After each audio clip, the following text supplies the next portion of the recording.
Boker Tov, il est 8 heures, c'est l'heure du premier journal d'information ce matin sur Studio Kalita, relayé sur les ondes de Radio J à Paris.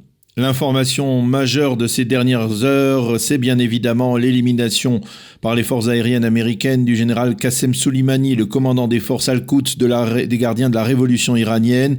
C'est le président américain Donald Trump en personne qui a donné l'ordre d'éliminer Soleimani, qui est considéré comme l'homme le plus puissant en Iran après le président Rouhani.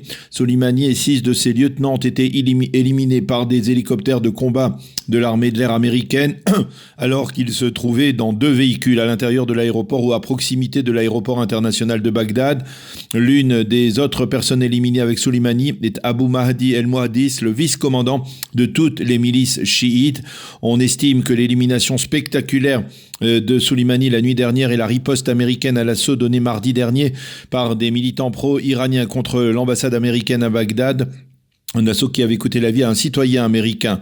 Qassem Soleimani avait 62 ans, cela faisait plusieurs décennies qu'il était dans le collimateur des services secrets occidentaux. Il est considéré comme le responsable de l'implantation iranienne en Syrie et en Irak ces dernières années. Il a forgé son expérience militaire durant la guerre Iran-Irak dans les années 80, et cela faisait près de 20 ans qu'il occupait cette fonction de commandant des forces Al-Quds, des gardiens de la révolution.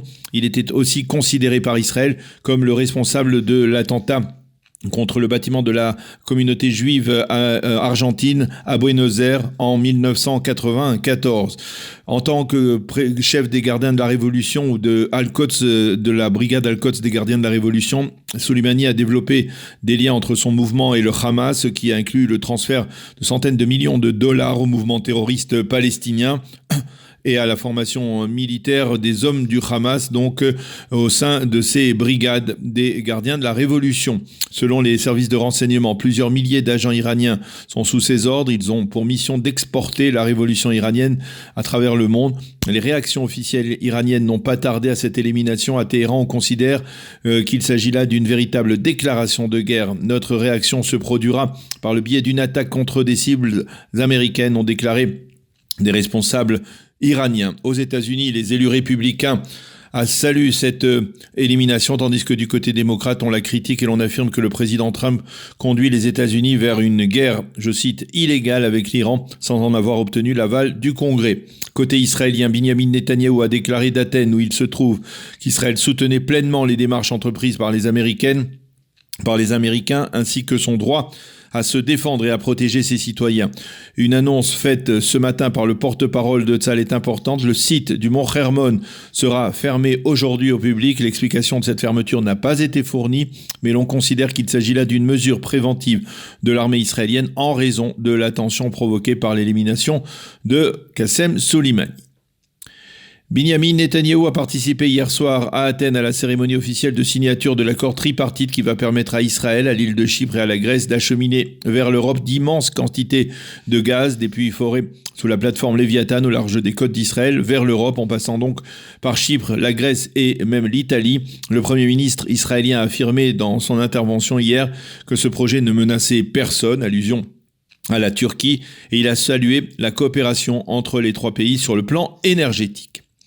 La Cour suprême israélienne a décidé hier de ne pas décider et de ne pas se prononcer sur la question importante de savoir si Binyamin Netanyahou pourra ou non former un gouvernement au lendemain des élections du 2 mars prochain, alors qu'il est inculpé de plusieurs chefs d'accusation.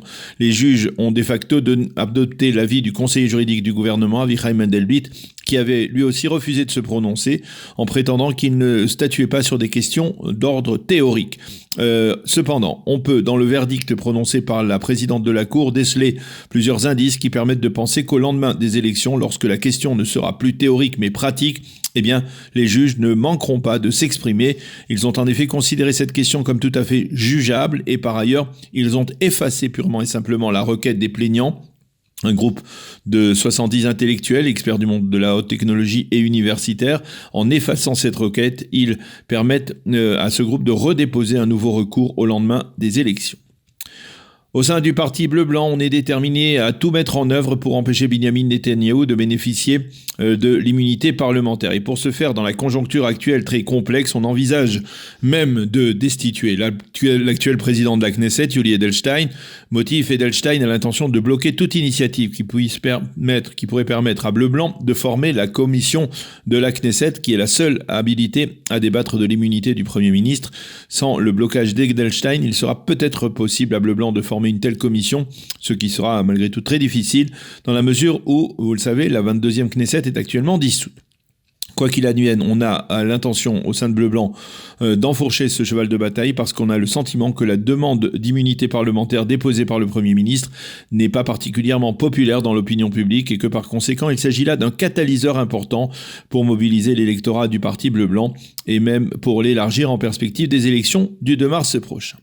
La météo pour terminer ce premier journal d'information. Retour du mauvais temps ce Shabbat avec des averses dans le nord et le centre du pays, de la neige sur le mont Hermon. Les températures seront en baisse. Il fera aujourd'hui 10 degrés à Jérusalem, 15 à Tel Aviv et 20 degrés à Eilat. C'est la fin de ce premier journal d'information.